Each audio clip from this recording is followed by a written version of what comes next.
informasi dan inspirasi. Pro 1. Pastikan kebenaran berita dan informasi Anda dicek fakta. Pro 1 RRI. Waspada. Waspada, teliti, periksa kebenaran berita dan informasi dicek fakta. Pro 1 RRI.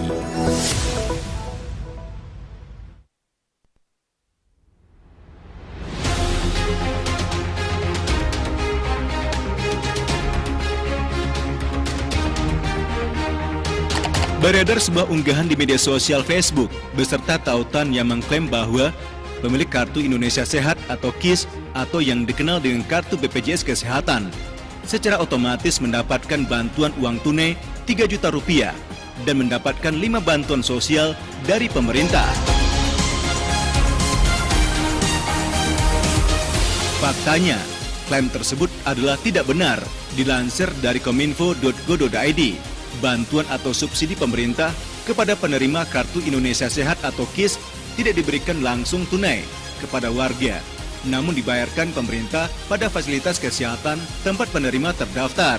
Begitupun dengan penerima atau pencarian bansos merupakan warga yang telah diverifikasi melalui data terpadu kesejahteraan sosial atau DTKS yang dikelola Kementerian Sosial. Untuk memantau pencairan bansos masyarakat dapat mengunjungi situs cekbansos.kemensos.go.id.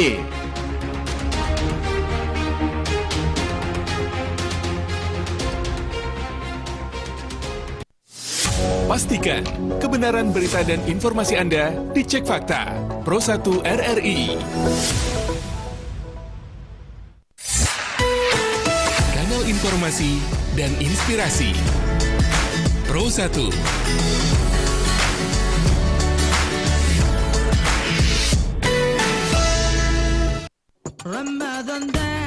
Serasi, sore bicara seputar Islam, disiarkan langsung melalui program 1 RRI Bukit Tinggi, kanal informasi dan inspirasi, dan live streaming YouTube RRI Bukit Tinggi. Selamat sore pendengar, Assalamualaikum warahmatullahi wabarakatuh. Kembali kebersamaan kita dalam program acara Serasi untuk kesempatan di sore hari ini. Nah, pendengar, untuk edisi 12 Maret 2025 kali ini kita akan membahas tentang qada dan fidyah bagi yang berhalangan puasa. Nah, sebagaimana kita ketahui dalam agama Islam, puasa di bulan Ramadan merupakan kewajiban bagi setiap muslim yang mampu. Namun ada kondisi tertentu yang menyebabkan seseorang tidak dapat menjalankan puasa seperti saat hamil, menyusui, sakit, atau perjalanan jauh. Nah, bagi mereka yang berhalangan puasa tentu ada caranya ya untuk bisa tetap mendapatkan manfaat dari Ramadan, yaitu dengan mengganti atau menebus puasa yang tertinggal dengan qada dan fidyah. Di kesempatan sore hari ini kita akan berbincang dengan narasumber kita, ada Ustadz Samsul Bahri MA. Selamat sore Ustadz, Assalamualaikum. Selamat sore, waalaikumsalam warahmatullahi wabarakatuh. Nah Ustadz, kali ini kita akan berbincang nih Ustadz tentang qada dan fidyah bagi yang berhalangan puasa ya Ustadz ya. Benar. Nah, seperti apa sih mekanismenya, syarat-syaratnya, dan siapa yang berhak untuk melakukan qada dan fidyah ini? Silakan tausiahnya Ustadz. Terima kasih Mbak Dila dan para pendengar dimanapun berada, dan juga pemirsa di YouTube RRI. Bismillahirrahmanirrahim. Assalamualaikum warahmatullahi wabarakatuh.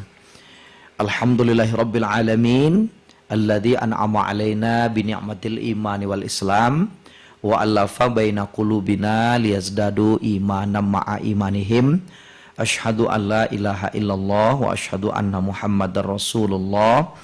Allahumma salli ala sayyidina wa maulana Muhammad wa ala alihi wa sahbihi ajma'in. Faqala Allah Ta'ala fi kitabihil karim, a'udzu billahi minasyaitonir rajim, bismillahirrahmanirrahim. Faman kana minkum maridan aw ala safarin fa iddatum min ayyamin ukhra. Wa 'alal ladzina yutiqunahu fidyatun ta'amu miskin. Faman tatawwa'a khairan fahuwa khairul lah. wa antasumu khairul lakum in kuntum ta'lamun. Shadaqallahul azim.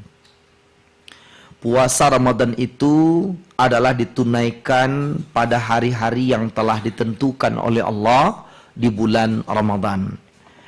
Namun bagi barang siapa yang dalam keadaan sakit atau dalam perjalanan lalu dia tidak berpuasa, maka wajiblah baginya berpuasa sebanyak hari yang ditinggalkannya pada hari-hari yang lain di luar bulan Ramadan.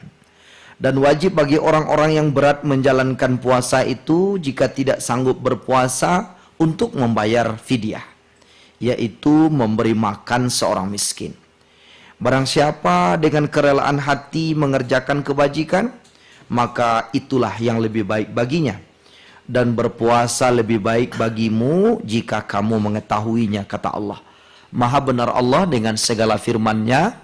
Al-Quran surah Al-Baqarah ayat yang ke-184. Para pendengar dan para pemirsa dimanapun berada yang dapat menyimak siaran ini, sebagaimana kita ketahui bahwa ayat Allah Subhanahu wa Ta'ala yang memerintahkan kepada kita untuk berpuasa itu adalah surah Al-Baqarah ayat 183. Di situ ada kalimat kutiba alaikum, diwajibkan kepadamu. Dan situ tidak ada kalimat Allahnya. Jadi tidak ada Allah mewajibkan kepadamu, tapi telah diwajibkan kepadamu. Kepada siapa? Yaitu orang beriman. Ya ayyuhalladzina amanu kutiba alaikumusiyam. Wahai orang-orang yang beriman, telah diwajibkan kepadamu berpuasa. Kama kutiba alal ladzina min qablikum la'allakum tattaqun. Sebagaimana diwajibkan kepada orang-orang sebelummu agar kamu bertakwa. Mengapa di sini tidak ada kalimat Allah? Kata ulama tafsir, itu gambaran bahwa ternyata puasa itu sangat baik bagi manusia. Dan puasa itu merupakan kebutuhan manusia. Jadi sekiranya Allah tidak mewajibkan puasa kepada kita, mungkin kita sebagai manusia akan mewajibkan puasa itu untuk diri kita sendiri. Karena memang puasa ini memberikan manfaat, keuntungan, tidak hanya pahala, balasan dari sisi Allah Subhanahu wa Ta'ala, tetapi juga puasa itu langsung memberikan pengaruh kepada kesehatan kita, baik kesehatan fisik maupun kesehatan mental kita sendiri. Nah, kemudian ibadah puasa itu ternyata sudah dilakukan penelitian oleh dokter ahli di Jepang bahwa mengosongkan perut 8 sampai 16 jam itu akan membuat satu zat yang berfungsi dalam tubuh kita, yaitu namanya otopagium, yang ibarat sapu raksasa akan mengeluarkan sisa-sisa makanan, minuman, atau zat-zat racun yang tak berguna bagi tubuh yang mungkin mengalir dalam darah kita, itu akan dilakukan sekresi secara mandiri oleh tubuh. Dia akan keluar dari tubuh kita, itu yang menyebabkan tubuh kita menjadi sehat. Nah, dokter yang meneliti ini mendapat piala Nobel dari PBB. Dan ternyata itu membuktikan kebenaran hadis Nabi bahwa sumu tasihu, berpuasalah kamu akan sehat. Dan memang terbukti orang-orang yang menderita sakit mah sekalipun itu di bulan Ramadan tidak mengalami kambuh mahnya. Walaupun mereka tidak makan berjam-jam. Karena jadwal makan mereka dialihkan menjadi makan sahur dan di waktu berbuka. Boleh juga mereka makan di malam hari sampai nanti masuk waktu subuh. Nah, kemudian tentu kita memahami tidak semua orang dalam kondisi sehat sehingga dia sanggup berpuasa. Nah, inilah yang kemudian dijelaskan oleh Allah dalam surat Al-Baqarah 184. Ada di antara kaum muslimin, orang mukmin itu yang dalam keadaan sakit. Sehingga mereka dengan penyakitnya tersebut, dokter memutuskan dia mesti mendapatkan tindakan medis yang menyebabkan puasanya menjadi batal di siang hari. Maka orang yang sakit seperti itu, dia tidak menunaikan ibadah puasa. Lalu kemudian ada seseorang yang sedang melakukan perjalanan jauh sebagai seorang musafir. Umpamanya dia sebagai sopir antar kota, antar provinsi. Mungkin dia juga dalam perjalanan menuju ke kampung halamannya yang perjalanan tersebut lebih daripada 83 km. mungkin saja dia juga dalam satu misi perdagangan tertentu. Nah, orang-orang yang dalam perjalanan ini boleh memilih apakah dia sanggup berpuasa lalu dia berpuasa, boleh dia tidak berpuasa tapi mengganti puasanya di hari-hari yang lain di luar bulan Ramadan nanti.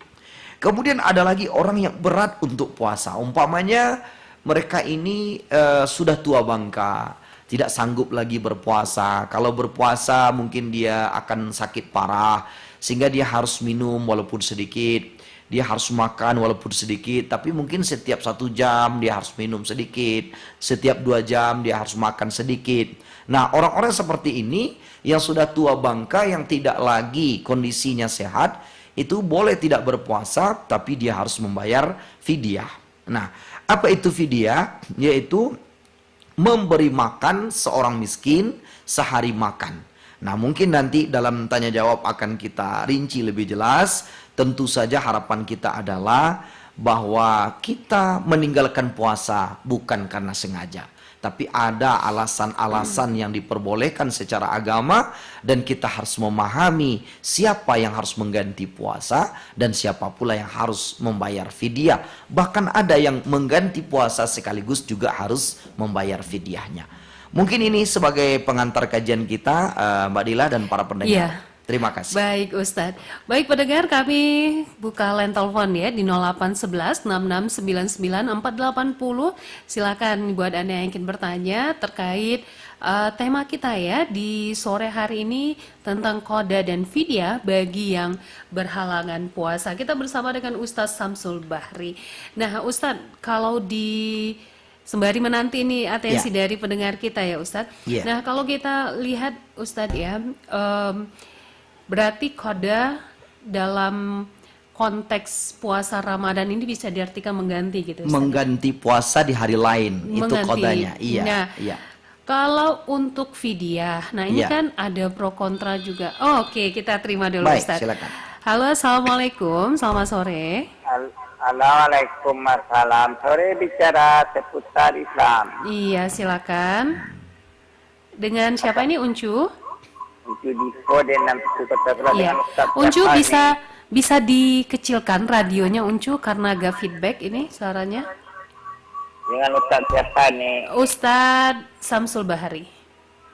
Halo Ustaz Samsul Bahri. Assalamualaikum warahmatullahi wabarakatuh. Ustaz Samsul Bahri dari Uncu Dipo dan Nampitu Kota Solok. Ustaz Samsul Bahri. Waalaikumsalam warahmatullahi wabarakatuh. Silakan Uncu. Tadi tentang mengkodok apa tadi nih?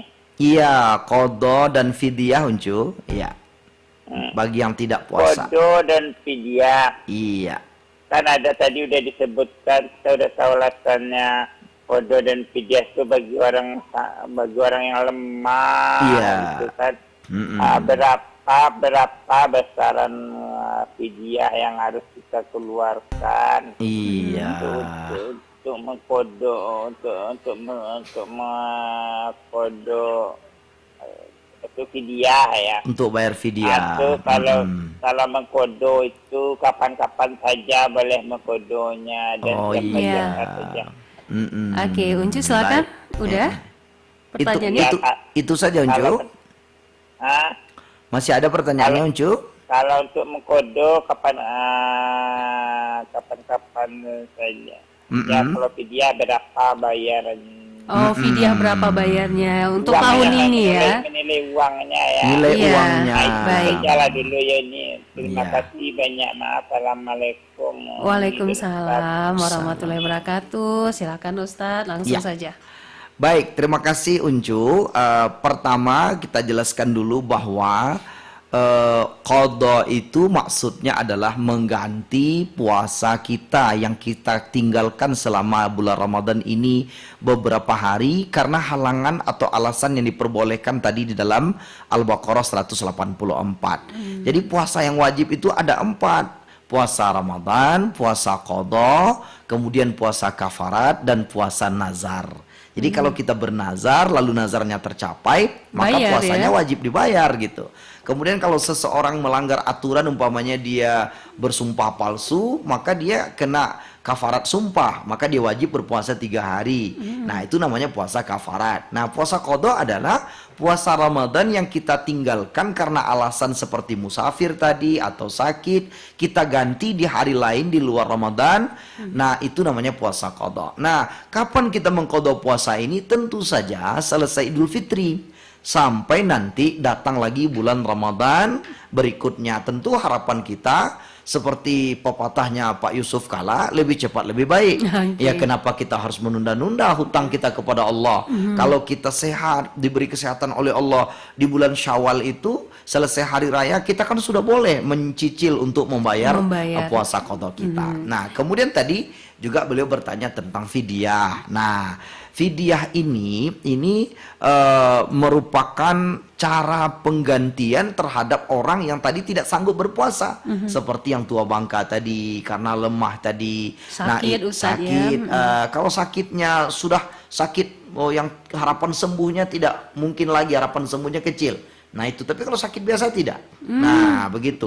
Nah ini bagaimana? Nah fidyah tersebut ada perbedaan pendapat ulama. Seminimal-minimalnya adalah 0,7 kilogram beras. Tapi ada yang berpendapat 1,5 kilogram, ada yang berpendapat 2 kilogramnya. Jadi Badan Amil Zakat Kota Bukit Tinggi bersama dengan kantor Kementerian Agama Kota Bukit Tinggi dan juga Majelis Ulama Indonesia Kota Bukit Tinggi, kita sudah melakukan musyawarah dan membuat satu edaran kepada masyarakat tanggal 6 Ramadan atau 6 Maret 2025 yang lalu, bahwa standar zakat fitrah kita di Bukit Tinggi ini ada 5 tingkatan, maka standar fidyahnya juga 5 tingkatan. Nah, jadi tergantung berasnya gitu, Mbak Dila. Jadi beras apa yang dia pakai untuk makannya sehari-hari. Nah, umpamanya dia pakai beras Bulog. Nah, beras Bulog itu sekarang rata-rata di pasaran harganya 13.000 per kilo. Berarti 13.000 itulah Ustadz ya. Nah, ini kalau untuk fidyahnya 1,5 kilo, berarti 19.500. Kalau dia memakai beras yang paling bagus, Kurik Kusui, Pandan Wangi, itu 18.000 per kilo. Kalau untuk fidyahnya 1,5 kilo itu 27.000. Nah, jadi kita sesuaikanlah dengan makanan kita sehari-hari, karena fidyah itu 2 kali makan berbuka dan makan sahur 1 hari orang miskin. Tentu standar paling bawah tadi sekitar 19.500 per hari. Per hari. Nanti kalau kita mau bayar fidyah dikalikan aja Ustadz. Nah, berapa hari puasanya yang harus dibayar fidyahnya, tentu dikalikan segitu. Iya. Baik Ustadz, kita terima. Halo, Assalamualaikum. Waalaikumsalam. Iya, dengan Bapak siapa Pak? Dengan Mak Basa di Pakan Kami. Mak Nasar. Basa. Mak Basa. Oke, silakan. Gini Ustadz untuk Bahri ya? Iya Mak Basa, silakan Mak. Iya. Begini Ustadz, saya punya tetangga. Iya. Dia itu sudah uzur. Nah, tentunya dia tidak mampu lagi untuk berpuasa. Iya. Nah, untuk bayar fidyahnya seperti apa nih Mak Basa? Karena Ustadz ya, karena dia juga tidak mampu untuk dalam segi keuangan. Makanya dia dibantu oleh orang lain gitu. Gimana cara bayar fidyahnya Ustaz? Oke. Iya. Terima kasih Ustaz. Baik, sama-sama Mak Basa. Jadi di sini nampaknya Mbak Dila ada 2 persoalan ini. Pertama sakit. Yang pertama karena sudah tua, sakit, tidak sanggup berpuasa, maka dia dikenakan fidyah. Tapi ada di sisi lain. Dia fakir miskin. Dia juga termasuk fakir atau miskin. Kita selesaikan solusinya satu persatu. Yang pertama kita selesaikan dulu adalah fakirnya atau miskinnya. Orang jika fakir atau miskin, maka dia adalah mustahik zakat. Orang yang berhak untuk menerima zakat. Maka dianjurkan orang yang terdekat dengan dia, apakah karena hubungan kekerabatan atau karena hubungan tetangga atau yang mengenalnya, untuk memberikan zakat kepada beliau. Nah, ini dulu anjuran kita yang pertama. Nah, kalau dia sudah menerima zakat, dari zakat yang dia terima itulah nanti dia bisa membayar fidyahnya. Ya, begitu secara sederhananya. Oke, kita terima lagi. Assalamualaikum. Halo, Assalamualaikum. Waalaikumsalam, dengan siapa ini? Dengan Bapak Ida. Halo Pak. Halo. Halo, Assalamualaikum. Waalaikumsalam. Dengan, ya silakan Pak. Dengan Bapak siapa tadi Pak? Dengan Bapak Ida. Pak Iden. Pak Iden di mana Pak Iden? Ya, silakan Pak. Di Palu, Kuantan. Kecil ya suaranya ya Ustaz. Teluk ya. Kuantan Teluk ya. Kuantan, oke. Silakan Pak Idan pertanyaannya di Teluk Kuantan ini. Assalamualaikum Pak Ustaz. Iya, Waalaikumsalam warahmatullahi wabarakatuh. Pak Idan silakan. Nah, saya bertanya ke Pak Ustaz ya. Iya. Masalah bulan puasa Pak Ustaz. Iya. Kan kadang dalam jago. Iya. Nah, dalam jago kan serunai kan bunyi. Iya. Nah, kita makan lagi Ustaz. Bagaimana puasa kita ke Ustaz? Oh, begitu. Ya. Karena insya atau insya lah Bu. Ya. Itu saja Pak Idan. Ayo, itu yang Baik, terima Baik. kasih.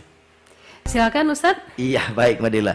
Ini nampaknya beliau menanyakan tentang terlambat bangun pagi. Jadi beliau itu sudah mendengar sirine tanda bahwa beberapa menit lagi waktu subuh akan masuk. Lalu beliau makan dan minum. Bagaimana puasanya? Masih tetap sah puasanya selama belum azan subuh dikumandangkan. Jadi sebenarnya yang ada di daftar imsakiyah kita itu jadwal lebih kurang 10 menit sebelum masuk waktu subuh yang kita kenal selama ini dengan waktu imsak. Itu sebenarnya adalah semacam tanbih atau peringatan. Tanda-tanda ya. Tanda-tanda. Kalau kita di jalan mungkin traffic light itu lampu kuning baru, belum lampu merah. Jadi apabila sirine berbunyi itu kita masih boleh minum, masih boleh makan, namun hati-hati karena jangan sampai kita makan sampai azan subuh berkumandang. Sebab kalau sudah azan subuh wajib kita keluarkannya dari mulut yang sedang kita makan. Oke, Gitu. baik Ustaz. Ya. Assalamualaikum. Ya, waalaikumsalam Mbak Dila. Iya, dengan siapa ini? Dengan Uda John Al-Amin di daerah Tandikat Mbak Dila. Oke, silakan udah.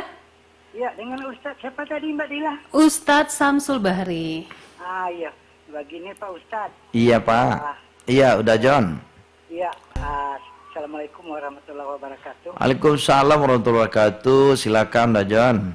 Iya, yang kami tanyakan Pak Ustadz. Iya. Kita memakai kain untuk sholat. Iya. Yang satu kainnya agak kotor. Bisa dikatakan kena tetesan kencing lah begitu sedikit. Sedangkan kain yang bersih ada. Cuma karena balik di kamar mandi terlupa kain yang terbawa yang kena kotor sedikit tadi yang terbawa sholat. Iya. Sementara rakaat yang kedua baru ingat. Boleh saya ganti kain pada rakaat yang kedua itu dengan kain yang bersih. Sementara kain itu terletak di tempat yang sangat dekat. Baik. Saya ganti kain gitu. Apakah boleh seperti itu? Gitu. Baik. Iya. Iya. Kemudian sedikit sama. Kemarin saya beberapa hari yang lalu dapat menjawab kuisnya Mbak Dila. Ya. Bersama penyiar Tia. Tapi saya tidak dapat keterangan lebih lanjut apakah harus menyerahkan KTP dan sebagainya. Oke. Baik. Ya, Baik Pak John. 5 menit kemudian tidak terangkat begitu. Oke. Nanti Pak John bisa chat di WA kita ya Pak. Mau dicek di WA ya. Iya. Oke. Apa persyaratannya? Iya, nanti chat aja ke WA kita ya Pak. Oh iya baik. Iya. Terima kasih Mbak Dila. Iya, sama-sama Pak John. Assalamualaikum warahmatullahi wabarakatuh. Waalaikumsalam warahmatullahi wabarakatuh. Silakan Ustaz. Iya, nampaknya udah John ini menanyakan tentang baju atau pakaian sholat yang terkena najis. Najis, iya. Nah, sementara ada pakaian yang bersih yang tidak terkena najis. Beliau sudah memulai sholat tadi, malah memulai sholat 1 rakaat. Di rakaat kedua baru beliau ingat, oh ternyata yang dipakai ini adalah baju yang tadi pakaian yang tadi yang kena najis tadi, yang bersih ada di dekatnya. Boleh tidak dia mengganti pakaiannya ketika sholat itu? Jawabannya boleh. Kenapa boleh? Saya membaca di dalam buku tuntunan sholat seperti yang ditulis oleh Muhammad Nasiruddin Al-Albani, apabila seseorang batal wudhu atau dia khawatir pakaian yang dipakainya ada bernajis, maka ketika dia ingat itu segera dia mengganti pakaiannya dan boleh melanjutkan sholatnya. Boleh melanjutkan sholatnya. Apalagi tadi pakaiannya terletak dekat dari sana. Dengan syarat beliau tidak ngomong dengan orang lain tidak juga berpindah ke tempat yang lain. Jadi beliau hanya mengambil pakaian lalu mengganti dan kemudian melanjutkan sholatnya. Itu dibolehkan. Baik Ustaz, kita terima lagi. Halo, Assalamualaikum. Halo, Assalamualaikum. Iya, iya, dengan siapa ini? Ini ada tertinggal dari Pak Idris juga, Pak. Pak In? Dari Pak Uday Des. Udah, Iya. silakan. Ya, ada tertinggal lah. Silakan udah. Gini ya, Pak Ustadz. Iya. Kita ke puasa, Ustadz. Jadi kan malam hari kan tarawih ya. Iya. Saya kan ikut Ustadz. Dan tarawih salah. Saya kan orang tunanetra lah. Itu butuh teman, ada yang membimbing lah ke dulu atau ke masjid. Bagaimana puasa, Ustadz? Gitu. Jadi puasanya ada, tarawihnya tidak, gitu maksudnya. Ya, mau bagaimana lah. Puasa tapi nggak tarawih gitu. Ada yang membawakan. Nggak ada yang membawa ke masjid ya. Baik. Ya, itu saja udah. Ya, terima kasih. Waalaikumsalam warahmatullahi wabarakatuh. Gimana nih Ustaz? Baik Mbak Dila, ini mungkin perlu kita ingatkan kembali bagaimana Rasulullah SAW. Beliau ikut Qiyamul Lail dengan sahabat itu hanya 3 malam. Malam pertama, malam kedua, dan malam yang ketiga. Dimulai malam keempat, Rasulullah tidak lagi Qiyamul Lail di masjid. Baru beliau pindah lagi ke masjid itu 10 malam terakhir untuk i'tikaf. Bahkan beliau meninggalkan istri dan anak-anak, beliau pindah ke masjid, menghabiskan waktunya itu di masjid sampai subuh. 10 malam terakhir. Nah, lalu sahabat bertanya, "Ya Rasulullah, kenapa engkau tidak tiap malam Qiyamul Lail bersama kami? Apa yang menghalangimu?" Rasulullah menjawab, "Tidak ada yang menghalangiku untuk datang setiap malam berqiyamul lail bersama dengan sahabat. Namun aku khawatir kalau nanti qiyamul lail ini menjadi wajib bagi umatku." Nah, lalu dari contoh Nabi itu, Nabi ingin kita ini tidak diwajibkan qiyamul lail. Qiyamul lail hukumnya sunnah muakkad. Kemudian yang kedua, Rasulullah sekaligus memberi contoh bahwa qiyamul lail atau salat tarawih sekarang istilahnya itu boleh dikerjakan di masjid, boleh juga dikerjakan di rumah.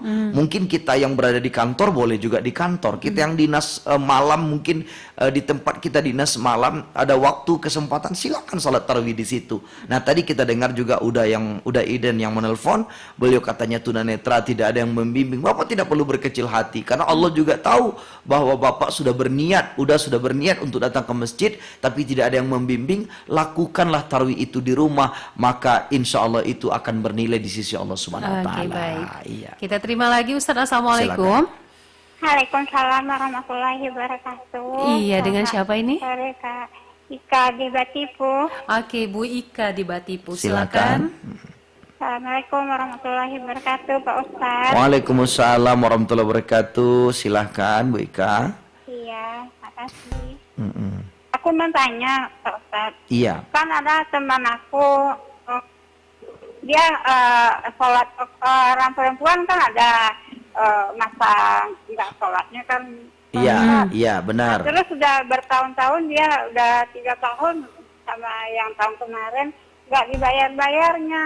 Terus aku tanya, kalau nggak bayar, tuh nggak sah puasanya yang dahulu. Terus dia bayar suji ya, bayar itu aja. Boleh nggak begitu? Padahal dia mampu untuk puasa. Yang kedua, dengar ceramah tapi dia nggak diamalkannya.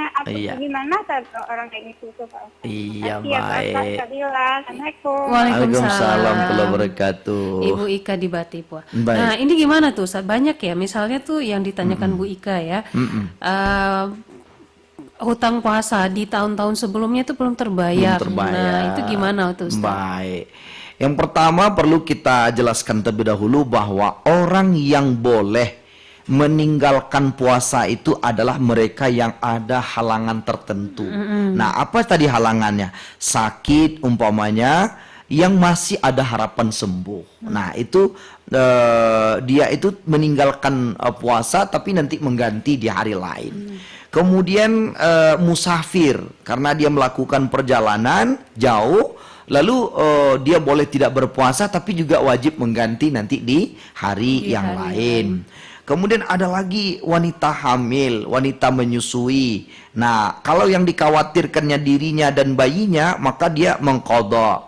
Kalau yang dikhawatirkan bayinya saja, dia mengqadha dan juga mengganti puasanya. Nah, jadi sudah ada aturan-aturan yang seperti itu. Lalu tadi dikatakan dia sehat-sehat saja, tapi halangannya tidak puasa itu haid, ya, karena datang setiap bulan.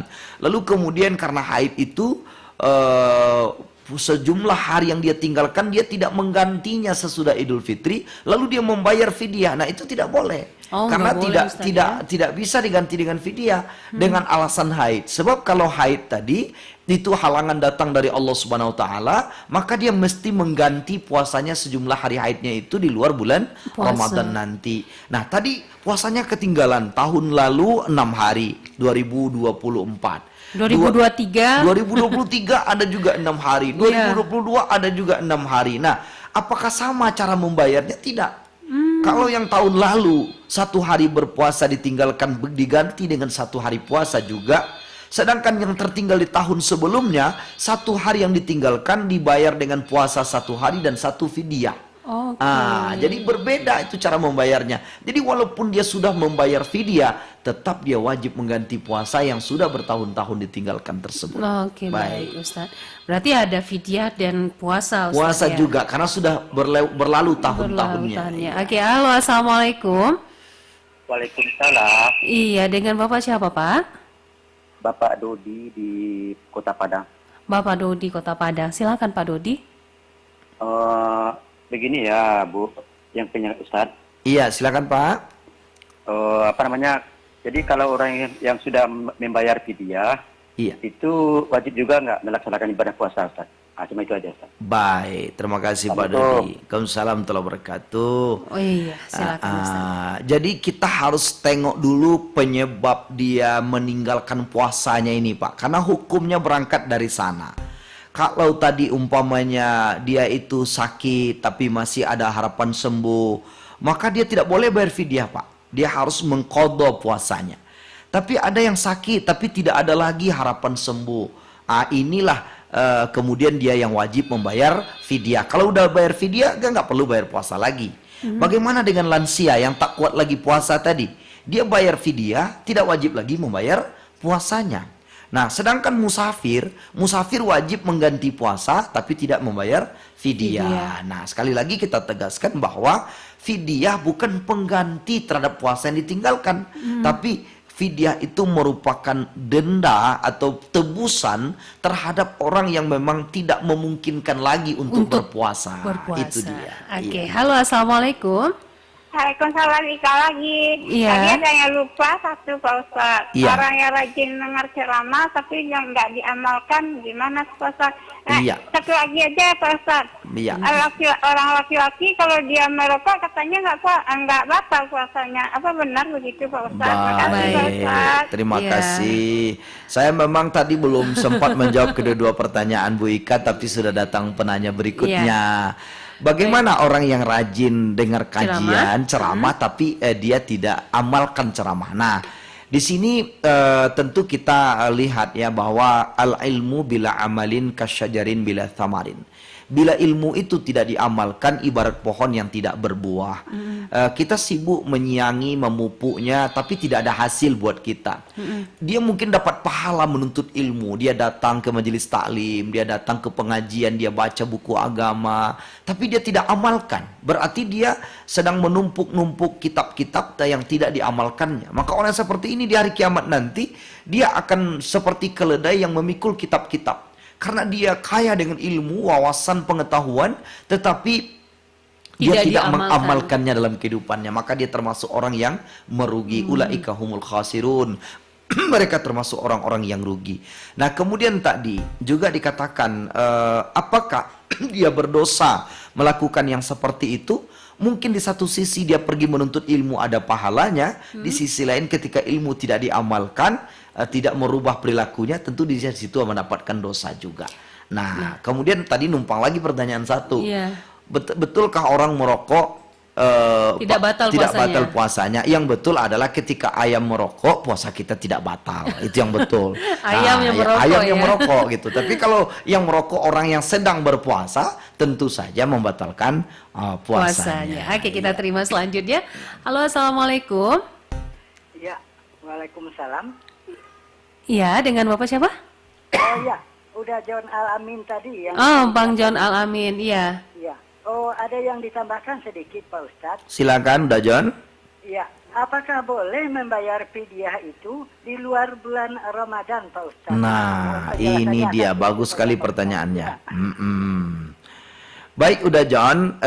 Terkait dengan mengganti puasa tadi, itu tentu menggantinya adalah di luar bulan Ramadan. Begitu juga membayar fidyah. Jadi membayar fidyah ini boleh dilakukan sebelum kita Idul Fitri, boleh juga nanti sesudah Idul Fitri, sama halnya kita mengganti puasa. Jadi membayar fidyah itu boleh, kalau memang belum mampu, silahkan nanti sesudah Lebaran baru dibayar, tidak ada masalah.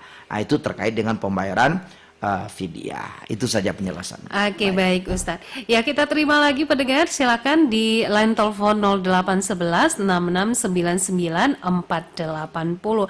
Jadi satu yang kita garis bawahi ya, harus jelas ini beda mengqada dan membayar fidyah, Ustadz ya. Jadi ini dua hal yang ada yang memang harus dibayar berbarengan, seperti mengganti puasa-puasa yang terdahulu, Ustadz ya. Benar. Ada juga yang memang cukup bayar qadanya saja atau fidyahnya saja. Nah, jadi kalau untuk ibu hamil dan menyusui itu kan masih kadang ada sedikit pro kontra ini, Ustadz ya. Nah, ini gimana sih sebenarnya, Ustadz? Iya, jadi kalau kita lihat perbedaan pendapat ulama, imam mazhab yang mu'tabarah, itu kalau mau kita ambil kesimpulan, jadi kesimpulan itu ada 3. Yang pertama, jika khawatir wanita hamil tadi tentang keadaan dirinya, maka dia kewajibannya adalah mengqadha. Karena yang dia khawatirkan dirinya sendiri. Gitu. Jadi bukan membayar fidyah. Nah, ini kalau yang dikhawatirkan adalah dirinya sendiri. Tapi kalau yang dikhawatirkannya adalah dirinya dan bayinya, maka dia juga berkewajiban untuk membayar puasanya di hari lain, bukan membayar fidyah. Namun kalau yang dikhawatirkannya adalah bayinya saja, di situ dia kena kedua-duanya. Karena untuk dirinya dia tidak khawatir, tapi bayinya yang dikhawatirkan, maka dia juga membayar puasa dan juga sekaligus membayar fidyah. Nah, tentu pembahagiannya di sini, suaminya membayar fidyah, sedangkan istrinya mengganti puasa. Mungkin ada yang berpikir kenapa jauh lebih berat orang yang mengkhawatirkan bayinya, kenapa ini puasanya diganti, fidyahnya juga dibayar, apakah itu tidak memberatkan? Kemudian para alim ulama melakukan kajian, dan itu diperbedakan oleh alim ulama. Sebagian ulama mengatakan cukup fidyah saja, sebagian lagi mengatakan cukup mengganti puasa saja, tapi sebagian ulama mengatakan fidyah dibayar dan juga puasanya diganti untuk wanita hamil yang khawatir akan bayinya. Seperti itu. Berarti ini penjelasannya Ustadz ya. Silakan pendengar di 0811 6699 480. Kami masih menanti atensi Anda ya terkait tema kita di sore hari ini. Halo, assalamualaikum. Waalaikumsalam, Kak Dilah, ini dari Lila. Dari Iradi? Dari Lila ini. Oh, Lila di Pariaman. Oke. Kayak Kak. Silakan. Begini Pak Ustadz, mengqada puasa di hari lain di luar bulan Ramadan. Dan kita juga mengenal puasa Senin Kamis. Bagaimana seandainya kalau kita mengqada puasa bertepatan dengan Senin dan Kamis, bolehkah kita bisakah mendapatkan 2 pahala sekaligus? Puasa dan juga Senin Kamis. Baik. Dan bagaimana niat? Bolehkah gimana? Dipisahkan, bisakah digabungkan atau bagaimana? Dan niatnya seperti apa? Mungkin itu saja Pak Ustadz, terima kasih, dan Kak Dilah terima kasih juga. Iya, sama-sama. Baik Ustadz, nah ini kan puasa Senin Kamis, tapi di waktu itu kita ganti mengqada puasa. Niatnya gimana? Dirapel apa gimana? Ini pertanyaan yang cerdas, dan ini memang harus kita sampaikan kepada seluruh kaum muslimin bahwa apabila kita berniat untuk mengqada puasa wajib, pilihlah hari-hari yang disunnahkan. Umpamanya tadi di hari Senin dan di hari Kamis. Karena Rasulullah SAW selalu berpuasa setiap hari Senin dan berpuasa setiap hari Kamis. Rasulullah SAW selalu berpuasa di Ayyamul Bid atau di 3 hari di tengah bulan, tanggal 13, 14, dan 15, kecuali apabila tengah bulan itu adalah hari Tasyrik. Nah, jadi bagaimana niatnya? Harus jelas, ini niatnya puasa sunat atau puasa wajib. Karena satu ibadah niatnya hanya boleh satu. Oh, nggak bisa dirapel, nggak boleh Ustaz, dirapel gitu. Ini dirapel. saya puasa qadha sekaligus puasa sunat sekaligus ganti puasa, nggak bisa. Jadi kalau niatnya puasa qadha, maka puasa itu menjadi puasa wajib. Kalau niatnya puasa sunat, maka qadhanya tidak terbayar. Nah, timbul pertanyaan, dapatkah saya pahala puasa Senin, pahala puasa Kamis? Karena ini hari-hari yang disunahkan, dapat. Jadi kita puasa wajibnya terbayar, pahala puasa di hari yang disunahkan juga dapat. Jadi tapi niatnya harus puasa wajib. Oh, sengaja harus puasa aku gitu qadha. ya. Sengaja aku berpuasa untuk mengqadha atau mengganti puasaku yang aku tinggalkan di bulan Ramadan. Jadi niatnya mengganti puasa Ramadan. Dikerjakan di hari Senin, dapatlah pahala puasa Senin sekalian. Dapatlah puasa hari Kamisnya sekalian. Kalau dikerjakan tadi di 3 hari tengah bulan, dapatlah pahala Ayyamul Bidnya sekalian. Jadi nggak harus dilafazkan di puasa Senin Kamisnya, Ustadz ya? Tidak, karena dia niatnya tadi qadha. Sebab ya? kalau tidak dia niatkan qadha, dia tidak menjadi pembayar dari puasa wajibnya. Karena yang satu wajib, satu sunat masalahnya. Nah, jadi niatnya mesti satu. Kita beri contoh yang lebih mudah, kita salat 2 rakaat. Boleh enggak salat itu sekaligus salat tahiyatul masjid, salat sunat wudu, langsung salat subuh? Nggak mungkin kan? Nah, oleh karena itu kita harus jelas niatnya ini salat fardu atau salat sunat. Kalau dia niat salat fardu, salat subuh, jadi salat subuh dia. Walaupun kita kerjakan tadi di waktu yang sama. Tapi kalau diniatkan untuk salat tahiyatul masjid, jadi tahiyatul masjid, ya subuhnya belum terbayar. Gitu juga puasa tadi. Kalau kita niatkan puasanya adalah qadha, maka puasa wajibnya terbayar dan pahala dia berpuasa di hari yang dianjurkan juga dapat. Oke, kita terima untuk penelpon terakhir, Ustaz. Halo, Assalamualaikum. Waalaikumsalam. Iya, dengan Ibu siapa, Ibu? Ini dengan Ratna Juwita, Kak. Oh, Ibu Ratna Juwita. Oke, di mana, Ibu? Di Pariaman Selatan. Oh, Pariaman Selatan. Iya, ini dengan penyiarnya siapa ya? Ini sama Dila nih, Uni. Selama di Landa, aku kan baru-baru ini punya radio baru hampir 2 minggu inilah. Iya. Silakan pertanyaannya ke Ustadz kita, Uni. Pertanyaan enggak kasih pakai ABC kemarin kayak kemarin tuh dah. Iya, nanti abis ini kita kuis, Uni. Oh gitu ya. Aku bertanya ya Pak Ustadz. Iya, silakan Bu Ratna. Saya Samsul Bahri, Bu. Ada, Ustaz Samsul Bahri. Benar. Iya. Salam kenal ya Pak Ustaz Samsul Bahri. Sama Ibu. Iya. Silakan Ibu. Pertanyaannya singkat aja lah. Iya. Singkat tuh. Tentang aku kan di waktu kecil aku kan seorang cacat netra ini Pak. Ya, terus? Ya. Sejak berumur 9 bulan gitu ya. Aku ini dibawa orang tuaku disuntik gitu Pak. Iya. Dokter gitu kan. Tuh sampai sekarang katanya, tapi ayahku itu tidak pernah bilang-bilang, cuma ibunda aku aja yang bilang ada suntik itu dan dibayi lah terus. Sekarang ayahku tidak ada bilang gitu, apa wasiatnya tidak ada, dia wasiat apa gimana caranya tetap aja kita itu berutang atau gimana Pak, kan tanggung jawab ayahku itu yang membawa aku suntik itu. Oh iya, baik. Itu kan ayahku itu sudah tiada, tidak ada dia bilang apa-apa gitu. Baik. Nah caranya gitu loh Pak. Baik. Ya. Baik, Uni. Terima kasih. Terima kasih banyak ya Pak penjelasannya, nanti aku dengar ini. Baik, terima kasih sama-sama. Iya. Semuanya ya. Ya. Baik, silakan Ustaz. Terima kasih. Yang pertama saya apresiasi dulu bahwa saya dulu pernah 3 tahun satu meja dengan orang tunanetra. Namanya Bapak Zulfahmi, orang Lubuk Alung. Sekarang dia menjadi guru di Kepulauan Riau, tepatnya itu di ibu kotanya Tanjung Pinang.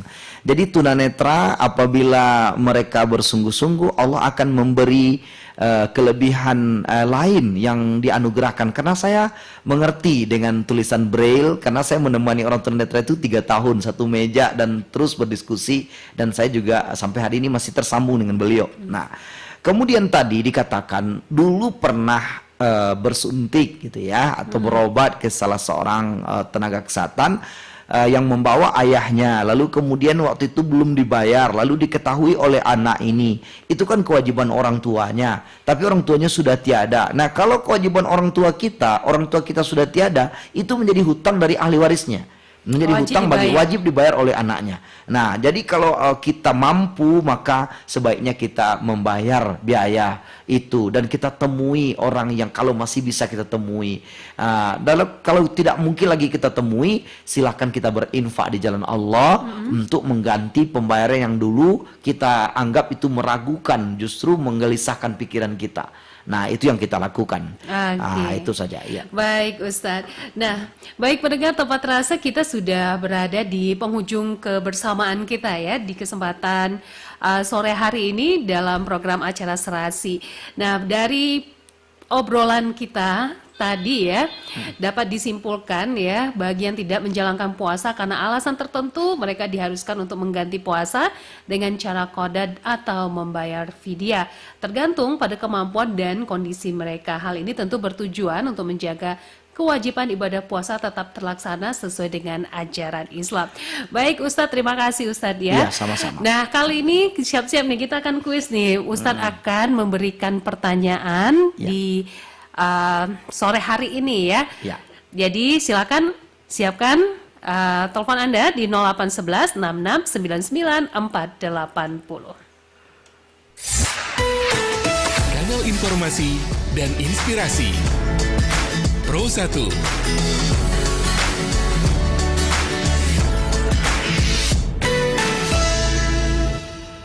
Baik, pertanyaannya belum ya? Kuis ini dipersembahkan oleh Bank BRI Bukit Tinggi. Telepon dan jawab pertanyaan kami di 0811 669 9480. Baik Ustadz, silakan pertanyaannya Ustadz. Iya, pertanyaannya kita kasih yang mudah saja, tidak sulit ya. Bagaimana cara mengganti puasa bagi seseorang yang sakit, tidak ada harapan sembuh? Pilihannya A. Diqadha, B. Bayar fidyah, C. Diqadha dan juga bayar fidyah. Oke, kita terima. Halo, assalamualaikum. Waalaikumsalam. Bila apa kok kang cerita potong kayak gantuan salah. Oke, dengan siapa ini? Uni? Dari Ratna Juwita tadi. Oh, Ibu Eni Nagita. Oke, silakan. Ratna Juwita. Oh, Ratna Juwita. Iya. Oh, silakan Bu Ratna. Apa pertanyaan tadi Pak? Ulang lagi Pak. Oh ya, sakit yang tidak ada harapan sembuh, bagaimana cara mengganti puasanya? A. Qadha, B. Fidyah, C. Qadha dan juga fidyah. Diqadha ada kan mungkin Pak? Atau kalau begitu Ibu belum beruntung. Oke, kita ganti pertanyaan Ibu ya. Jadi sepertinya belum beruntung nih Ibu. Oke, baik, kita terima lagi. Silakan pertanyaan selanjutnya Ustadz. Pertanyaan selanjutnya, seorang musafir karena perjalanan yang diridhai Allah, dia merasa berat untuk melakukan puasa. Akhirnya dia memilih untuk tidak berpuasa. Pertanyaannya, bagaimana cara mengganti puasa musafir tadi? A. Qadha, B. Fidyah, C. Qadha dan fidyah. Oke, kita terima. Halo, assalamualaikum. Waalaikumsalam. Bila diganti lagi pertanyaannya, aku dengar kok. Iya. Oke, apa tadi jawab apa pertanyaannya, ulang lagi lah. Musafir atau orang perjalanan jauh, bagaimana cara mengganti puasanya? Apakah diqadha atau bayar fidyah? Bayar fidyah. Diganti kayaknya Pak kalau musafir. Nah, kan dia kasih keringanan depan Pak. Nah. Yakin Ibu jawabannya? B atau C ya? C jawabannya lah. Nggak, ini Ibu jawabnya mengganti puasa atau bayar fidyah? Mengganti puasa kayaknya. Betul Madina. Akhirnya dapat juga Bu Ratna Juwita ya. Rezekinya Bu Ratna nampaknya sore ini. Silakan nanti dengan Mbak Dila. Iya, nanti di chat aja ya Ibu untuk konfirmasi ke nomor WA kita ya. Aku kan bisa melihatnya telepon telepon aja lah nomor aku ini. Oke, ya baik. Betul jawabannya ya? Iya, baik. Bentar, Terima kasih. sebentar Sebutkan nomornya, Bu. Sebutkan nomor HP-nya, Bu. Bisa dihubungi nanti. Oke, kita ini aja, Pak. Secara off air aja gimana tuh? Oke, setelah off air boleh. Baik. Setelah off air hubungi ya, Bu. Nomor ini apa sama aku ini? Iya, nanti setelah off air nanti ditelepon ya. Nomor ini nanti ya bisa kita mendengar berdua sama Dila atau Pak Ustaz. Oke, baik. Terima kasih. Terima kasih. Ya, sama-sama Bu Dila, Pak Ustaz. Ya, baik pendengar Ibu Ratna Juwita ya dari Pariaman. Tanpa terasa Ustadz, kita sudah berada di penghujung kebersamaan kita. Terima kasih, kita ketemu lagi di lain waktu. Dan pendengar, besok masih ada lagi ya kebersamaan kita dalam acara Serasi untuk edisi 13 Maret 2025.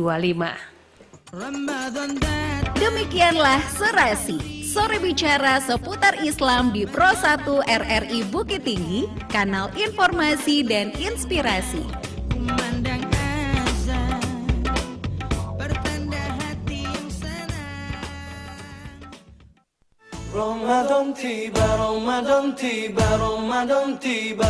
Ikutilah siaran khusus Ramadan melalui Pro 1 RRI Bukit Tinggi di 97,2 FM, kanal informasi dan inspirasi. Bersama ustadz-ustadz yang tidak asing lagi di program Serasi, Sore Bicara Seputar Islam. Disiarkan secara langsung setiap hari mulai pukul 17 sampai dengan pukul 17:45 waktu Indonesia Barat.